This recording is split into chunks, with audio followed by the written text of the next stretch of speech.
অসম বিধানসভা লাইভৰ তৰফৰ পৰা পোনপ্ৰথমে দেৰগাঁও সমষ্টিৰ পৰা নিৰ্বাচিত হৈ অহা মৃদুল দত্ত ছাৰক অভিনন্দন জ্ঞাপন কৰিছো। আপুনি প্ৰথমবাৰৰ বাবে অসম বিধানসভাৰ মজিয়ালৈ আহিছে, প্ৰথমবাৰ আপোনাৰ শপত লৈছে, কেনেকুৱা অনুভৱ আৰু দেৰগাঁও সমষ্টিটোক লৈ আপোনাৰ কি পৰিকল্পনা আছে এতিয়া জিকি অহাৰ পিছত? প্ৰথম কথা যে নিশ্চিতভাৱে খুব আনন্দিত যে ৩৩টা বছৰ দলৰ হৈ কাম কৰাৰ অন্তত আমাক দলে এটা স্বীকৃতি দিলে আৰু সেই সূত্ৰে দেৰগাঁওবাসী ৰাইজৰ আশীৰ্বাদ শিৰত লৈ মই বিধানসভাত প্ৰৱেশ কৰিলোঁ আৰু এতিয়া মোৰ দেৰগাঁওবাসী ৰাইজৰ প্ৰতি দায়বদ্ধতা বহুত বেছি বাঢ়ি গ'ল আৰু দেৰগাঁওবাসীৰ বাবে মই কাম কৰি যাবলৈ দৃঢ় সংকল্প লৈছোঁ। আৰু বিধানসভাৰ মজিয়াত উপস্থিত হৈ খুবেই ভাল লাগিছে। যিখিনি ডিবেট হৈ আছে সেইখিনি খুবেই ভাল লাগিছে।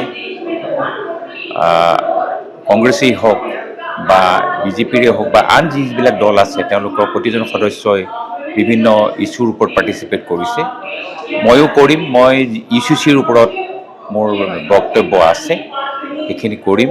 আৰু আজি যিটো 30% ৰিজাৰ্ভেশ্যনৰ তাৰ ওপৰত আলোচনা চলি আছে।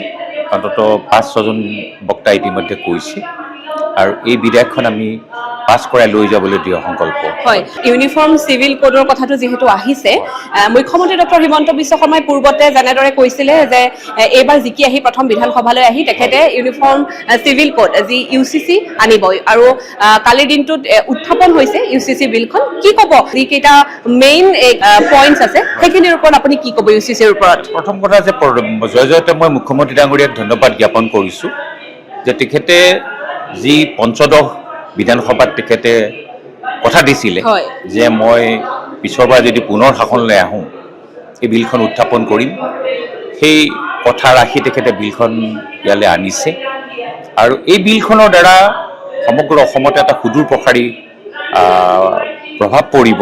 বিশেষকৈ আমাৰ মহিলাসকল, বিশেষকৈ মাইনৰিটি যিসকল মহিলা আছে তেওঁলোকৰ ওপৰত এইটো এটা প্ৰভাৱ পৰিব। আৰু আপোনালোকে সকলোৱে জানে যে এই বিলখনৰ পৰা আমাৰ যিসকল জনজাতীয় লোক আছে বা মহিলা আছে সেইসকলক বাদ দি থোৱা হৈছে।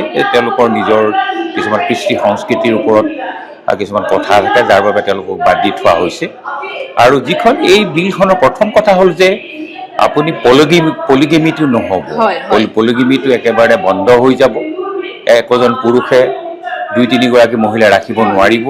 এতিয়া এই ক্ষেত্ৰত আমাৰ মহিলা যিসকল মুছলমান মহিলা তেওঁলোক সুৰক্ষিত হ'ব, তেওঁলোকৰ পৰিয়ালটো মানে কি হ'ব যে তেওঁলোক চিকিউৰ হৈ যাব।